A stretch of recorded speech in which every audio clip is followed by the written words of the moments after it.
கேட்கிறோம்.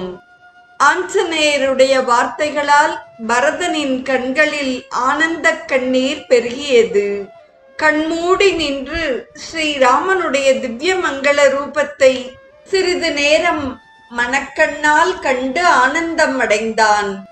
பின்னர் மகிழ்ச்சி பெருக்கால் மாருதியை கட்டி தழுவிக்கொண்டான். அந்த அன்பின் பூரிப்பிலே மாருதியின் மெய் சிலிர்த்தது. ஆகா, சகோதரர்களிடையே என்ன பாசம்! அங்கே தமையனுக்காக உறக்கத்தை ஒழித்து சேவையே மூச்சாக கொண்ட லக்ஷ்மணன். இங்கோவெனில் சொன்ன நேரத்தில் தமையனை காணாததால் சொத்து சுகம் அனைத்தையும் துறந்து உயிர்விடத் துணிந்த பரதன் என்று வியந்தார்.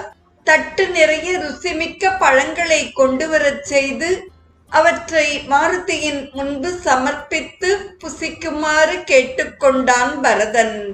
ஆஞ்சநேயா, ராவண சம்ஹாரம் ஆயிற்று என்றாயே, ஸ்ரீராமன் இலங்கை சென்றிருந்தாரா? அவர்கள் இருவருக்கும் இடையே விரோதம் ஏற்பட காரணம் என்ன?